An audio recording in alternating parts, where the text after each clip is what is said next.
鄉親啊，你去菜市啊買魚啊，敢捌看過紅經做經仔形的金目鱸魚咧？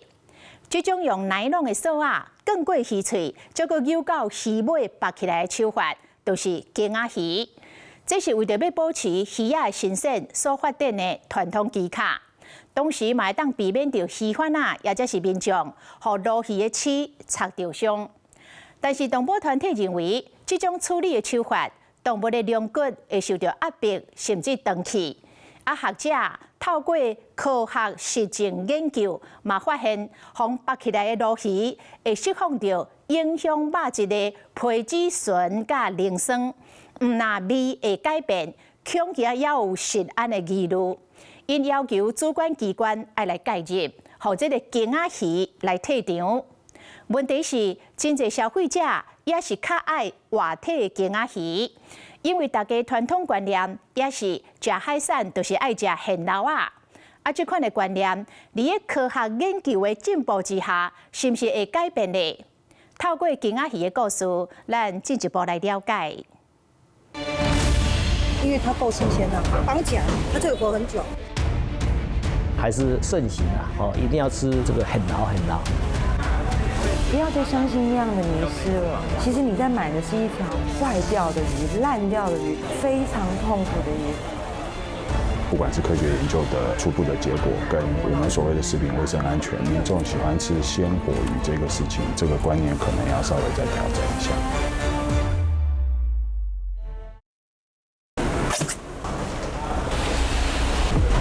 金目鱸在咧台灣社會紅或者是收穫聖品之一。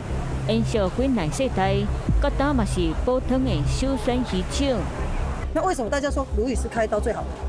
因為它夠新鮮啊，它有辦法活的就這樣綁着，就活到中午。工藝不好嗎？其實自古以來就是用工藝方式，從以前的以前。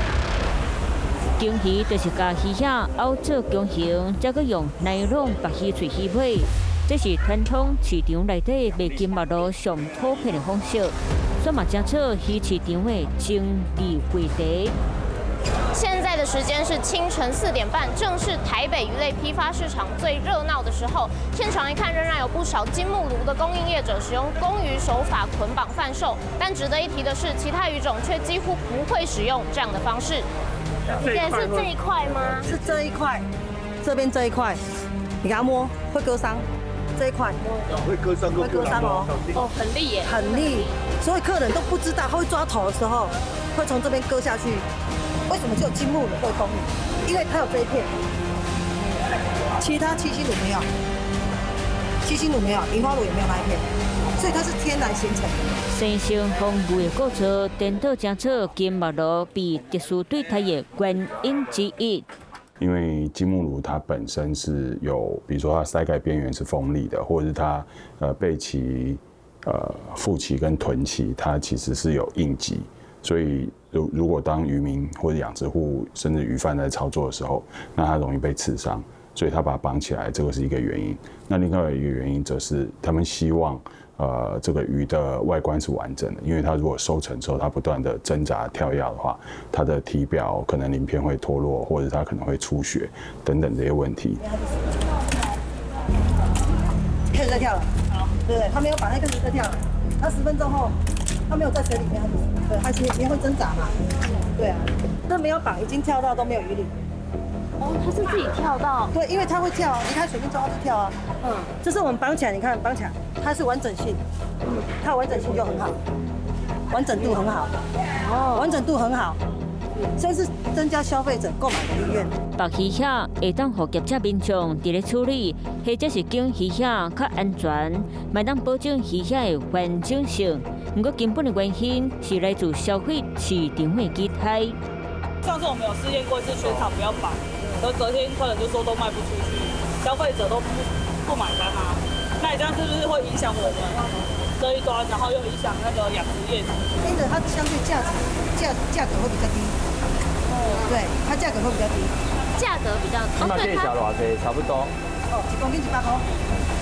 那個綁的嘞，綁的1公斤大概多少？140。哦，差很多哎。对。明明計小較貴，煞佫較受到消費者歡迎。較濟人愛買壞，魚販仔嘛攏靠這種做法來討賺。若當主管機關和動保團體推動經魚退場，市場的好生意說互魚販仔真兩難。就是可能動保他們說它這樣子會產生一些什麼細菌什麼一些酸什麼的，然後說會影響它的肉體。其實我吃起來我是覺得活的還是比較好吃。所以目前就是市場端對於這一個活體魚啊，仍是有高度的一個需求啦。那我覺得消費者他對於這個鱸魚他們認為活體魚他們是口感比較新鮮。消費者過去一直認為說，我要讓他看到它是公的，公的就代表它是活的。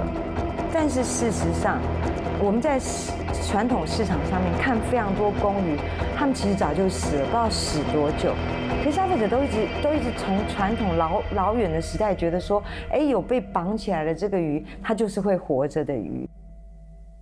消費市場對鮮活魚的需求，衍生出經魚的手法，甲頭尾綁起來，魚翅對拍開，安尼鱸魚離開水面就較袂遐緊死。其實公綁的魚，它公綁時間大概是在凌晨的2點到5點之間，所以過了幾個小時，它上菜市場，其實大概比如說我們錄影的當下是夏天，它大概在10點以前就死亡超過一半了。水產養殖學界和動保團體大力推廣，莫閣用這種方式佇咧賣金目鱸。除了為動物福利的觀點出發，閣有食安的維修。我們實驗調查大概有發現，有30%的魚，其實它在公綁完之後，它的脊椎骨是斷掉的，所以斷掉其實它就會引發所謂內出血。那另外一個就是這些公綁的魚，它會因為比如說它在尾柄上面纏繞的這個尼龍繩的，因為魚販或消費者會提取。那另外一個就是它會摩擦，所以其實它尾柄那個部分的鱗片是脫落的。那脫落之後就會造成開放性的傷口，那所以可能就會有外界的污染源，比如說包括了一些微生物，可能會造成污染。那我們也去跟比如說食品科學的老師一起去合作，那他們有發覺公綁完之後的魚，其實它在它的品質的變化上面，其實有明顯的衰退。我指的就是，如果我們今天不是馬上回去把它拿來料理吃掉的話，它可能在存放的時間就會明顯的縮短。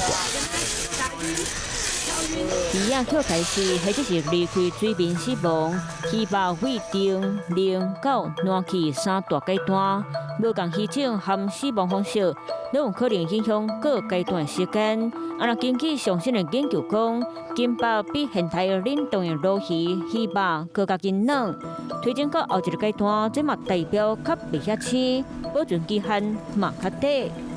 暗暝當要流紅的，嘿，攏只教一種啊。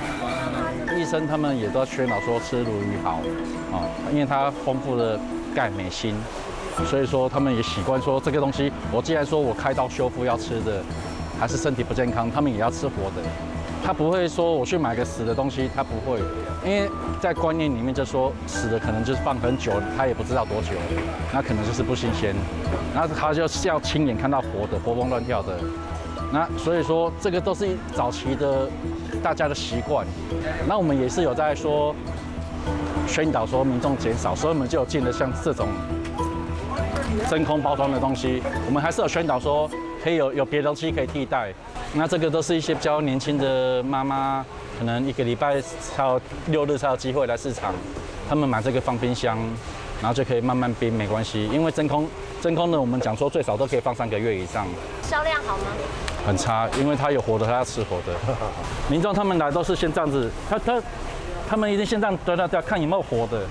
他們活活媽媽一定是看有沒有活。然後他要的，他再拿起來稱說這一條我要。市場內底民眾共款開買壞魚蝦，將做新鮮選美的標準。那鱸魚其他冰的魚種，賣量嘛比冷凍魚仔片更加多。因為消費者他在沒有辦法辨識它的品質的時候，他就以鮮活作為幾乎是唯一的目標。所以台灣就是叫很牢嘛，台語叫很牢嘛。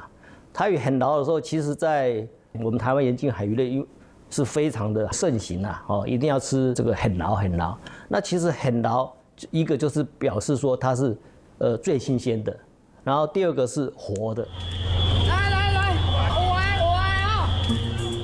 消費者反射認為，魚蝦較緊海現老仔就正做水產食材，佇咧台灣高級的代名詞。不過，即馬科學進一步證實，事實真相恐驚並不是安尼。要如何改變久長以來消費習慣，這還是一個難題。我們希望消費者去思考一件事情：消費者買完魚回家，第一件事情，如果你沒有立刻烹煮，你是不是立刻放冰箱？台灣大部分的操作都是離水，那離水其實對於魚類而言是一個很大的緊迫的原因，是因為當我們人在水裡面的時候，我們沒辦法呼吸，所以我們會窒息，因為我們是用肺呼吸的。那同樣的，魚是用鰓呼吸的，所以當它暴露在空氣中，它其實也會窒息。但在窒息之前，比如說它的血液會酸化，或者它會累積大量的在肌肉裡面會累積大量的乳酸，那它的能量也會明顯的消耗。我們講的緊迫的荷爾蒙就是 cortisol， 那有人把它叫做皮質醇。那這些其實都會造成它質地的不穩定，而且造成它腐敗速度其實相對會加快。現在如果說最新鮮已經可以用冷凍來處理的時候，你活的就可以不需要再考慮了。那因為你吃起來就是要為了就是要吃嘛，你吃那然後維持最好的品質跟它的鮮度，那最重要還有安全。你今天如果說一個魚把它經過冰鮮，或者是把它沿近海的魚類把它抓來之後，你就放在那邊，放在冰塊上面，你賣了一天，那魚還是會臭掉。怪魚仔若是離開水面，就開始慢慢變較無刺。經過專家學者證實，水太極冷凍就能控制肉類品質的方法。我們一般講的，不管是河鮮或海鮮，那這個鮮其實代表兩個意義，一個是鮮味，然後一個是鮮度。那活魚的鮮度當然沒有問題，但是它的鮮味其實是打上一個問號的。生物死亡之後，它過了一段時間，它全身會僵硬，這個我們叫做僵直。那等到再過一段時間的時候，它就會從全身僵硬，然後慢慢軟掉，因為它體內的酵素甚至是微生物會開始作用的時候，那個時候風味才會開始表現出來。對，但是風味不會一直上去，因為到了一定的階段之後，它就開始衰退了。對，那但是另外一個就是它可能就是腐敗的開始，所以其實要掌握住風味最佳跟腐敗中間的那個時段，才是我們在品嘗水產品其實最好的時候，這就是我們所謂的熟成。現代科學不斷進步，反轉過去消費迷思，在咧追求食品安全和新鮮肉類的背後，水生動物嘛愛有基本的合理保障。他們說法條問題嘛，你說政府如果給法條的話，我們會去遵守，事實上是沒有嘛。這個目前是跟法律規定是比較沒有抵觸的，可是就是說在觀感不好。那所以我們也說，看看有沒有一些其他的指引啊方式來協助說，我們這些不管是承銷人也好，就盡量不要做。現在目前為止，所有脊椎動物有脊椎的動物都歸動物保護法的保護範疇裡，所以魚類絕對是動物保護法管轄的對象。我們只能說，漁業署其實是長期以來的不作為，沒有作為，這已經不是我們再去推什麼立法，而是它法就是在那裡了。經魚到底敢有違法？目前也無法條明確指出禁止經魚。不過動物保護法第6條規範，任何人袂當虐待或者是傷害動物，若和陸生飼人類有所無同，虐待水生動物的標準更加歹界定。主管機關直直無依照第13條規範人道殺生的標準。這才是爭議不斷的原因。但是公魚這件事情，事實上，我們為什麼會優先選擇它開始，是因為它完全是一個非常非常不必要，而且它是非常嚴重、明顯的虐待，它已經是一個不安全的肉品了。所以我們希望，透過尤其是公魚這個很明顯的這個行為的調查，呼籲台灣人可以重視魚的動物福利。那我們就針對這個公版，因為這個是公版的金目魚，那我們把它腦部接上電極之後，我們可以看到它的腦波的變化。對，所以其實魚是會痛的，而且它在整個過程裡面其實非常的不適的。那它基本上會折磨到死。我們希望透過這樣的一個議題，能夠吸引消費者或者生產者去關注這個，因為我想生產者都希望能夠供應品質穩定的優良產品，那消費者也希望這些他花錢買的放到肚子裡面的東西能夠物有所值，所以落實動物福利，我想是可以兼顧兩者一個最好的一個策略。我們不會反駁這個觀點，也就是說我們會逐步退場，這是我们的既定政策。那既定政策的時候，我就變成說我們引導這些承銷人，然後當然還是消費者都要，這是統統都要做的。無正當殺傷對肉品的負面影響已經得到現代科學證明。專家不斷提醒，希望大眾為消費行動開始做，因為動物福利不但是道德理想，嘛和食品安全有真濟關係。你和我每一遍的選擇，都會當同齊去做，更加保障的消費環境。